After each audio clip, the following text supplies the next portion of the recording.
What's up, my humans? This is Tricia with the truth, and you are the truth. Today I am going to Temple Beth El in Rockford, Illinois. It's a synagogue, Jewish synagogue. And so we are praying, again, it's once a month, throughout Rockford, Illinois, at different houses of worship, to pray together. So yeah, I'm gonna head there now, so I'll see you guys there. Hey guys, so I made it here to the synagogue at Temple Beth El in Rockford, Illinois. So let's check it out.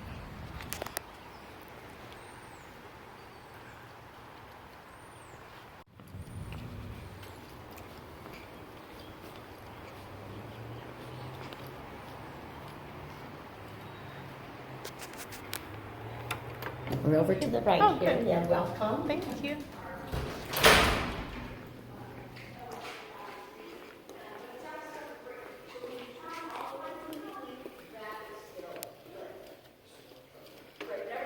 Occasionally we need a light bulb change, but other than that, it's what you see just to the left of that is representation of the Ten Commandments. So you see the two tablets.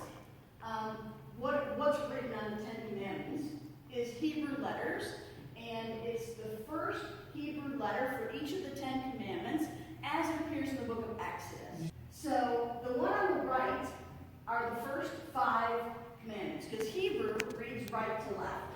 So the one on the right is the first 5, the one on the left is the second 5. Now you'll note, as Babaji did, that the one on the left has all the same letter. Yes.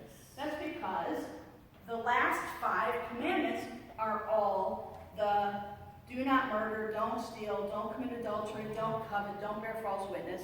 And they all start with the same Hebrew word, which means lo. The short answer is it's the first 5 books of the Bible.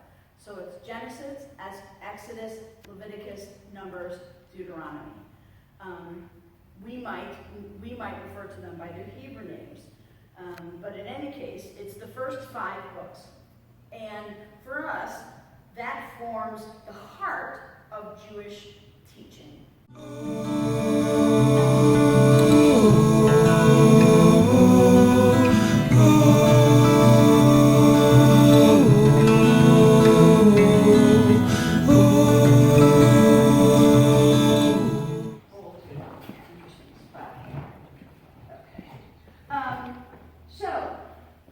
So while you were coming up, you asked a really great question about, is each of the scrolls complete? Yes, each scroll has all 5 books. So why are there 3? The reasoning for that is that we have some holidays where we read from different sections. So there's one holiday in particular where we read from the very end of Deuteronomy, and then practically in the next breath, we read from the beginning of Genesis. And so if the congregation had to sit while we rolled the scroll all the way back, I mean, it would be a really long, boring event. We have a pointer, and it's called a yad. Yad means hand in Hebrew, and if you take a close look, you'll see it's a little hand. And the reason that we do this is there's a couple of reasons behind it. First of all, there's oils in our fingers, and so we try not to wear out the letters any more than necessary. But in addition, there are no vowels or punctuation in the Torah, so it can be a little hard to follow. So it's handy to have a pointer to help you keep your place. Let me tell you a little bit more about the Torah. Every Torah scroll is handwritten by a specially trained scribe. And there are no errors in the Torah. And so you can see this section starts here and ends here. It's sections of text put together. It's written on parchment that's made from animal skin. And so if a scribe is writing the text and they make a mistake that can't be fixed, because they have tricks to, fix it when the ink is wet, but if they make a mistake that can't be fixed, they have to discard the whole section that they're working on. There's also a 4-letter name of God, which is sometimes called the Tetragrammaton. That's the extra seminary word for it. but it's the most sacred name of God, which we pronounce as Adonai, but that's not what the letters say. Yahweh, right. And so we read that as Adonai, and if a scribe makes a mistake writing that name, he can't even try and fix it. It's just automatically, he has to get rid of that section. So here is your trivia question of the day. There is one book in the Bible, not just the Torah, but the whole Bible. There's one book in the Bible that does not have God's name in it, and that is the book that scribes train on, because it doesn't have this 4-letter name of God. What's the book? I know. You don't get to answer until everybody else has to guess.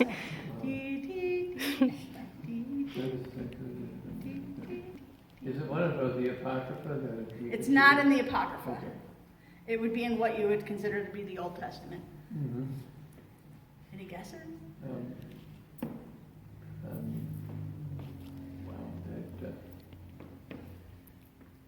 Esther is the book, and so.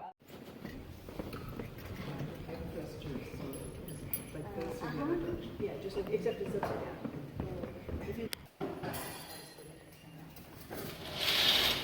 Congregations, most welcome here in the Jewish synagogue on the behalf of Rockford Interfaith Council.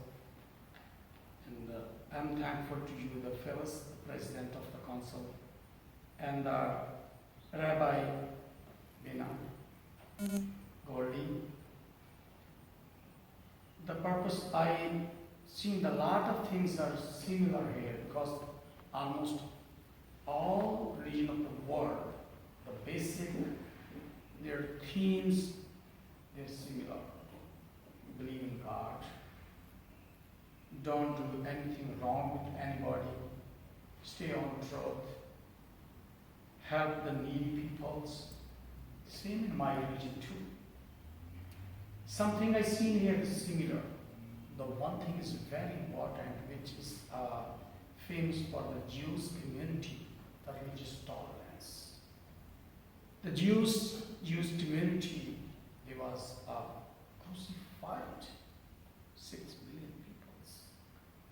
They have a big tolerance. Same thing happens in my community too. The Sikh faith, the people, they were burned, they was beheaded.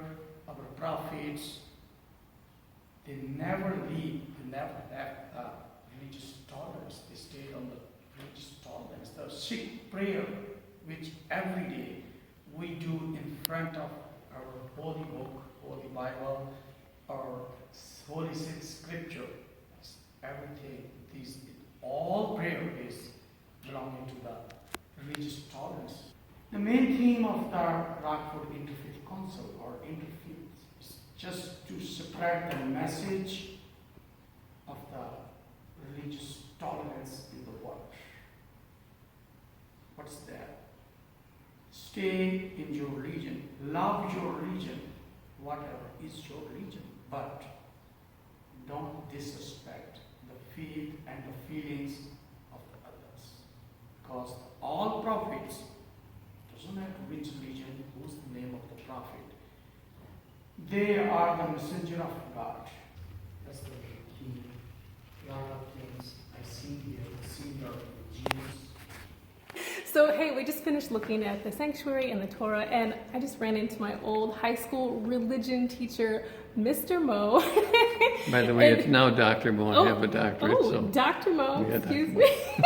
He had fun while teaching. I'm also a certified teacher. I didn't tell you that. But, wow. But I still remember some of his rap that he taught us about the Torah or the Bible. And we were having fun reminiscing. So I just wanted to put him on video because I love him and he's awesome. Yeah, well, I'm glad to know that someone remembers me. So of course. I hope I had a positive effect on you. Definitely. Thank you.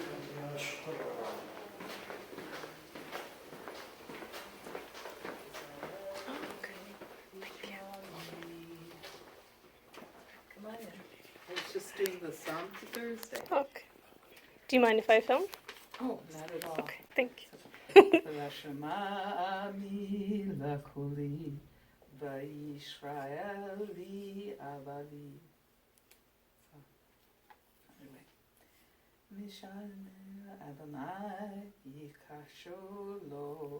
Our services, unlike the Reform, they're How many major denominations in Judaism?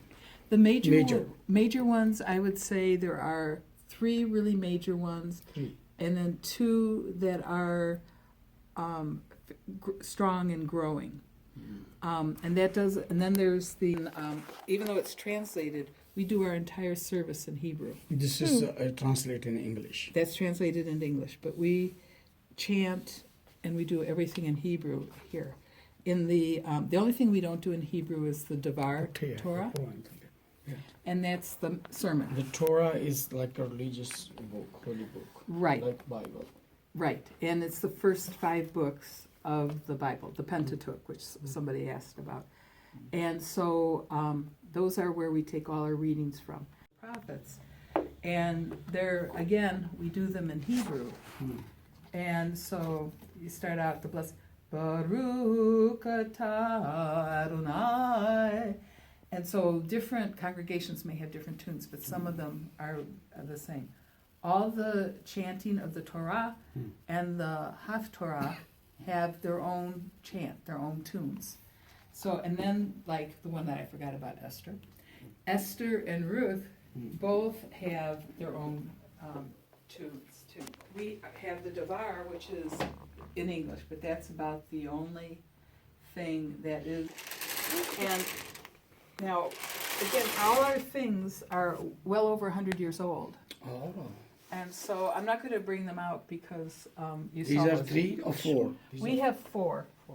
Yeah. And we've talked that what we're thinking about doing is we really only need 2. So, and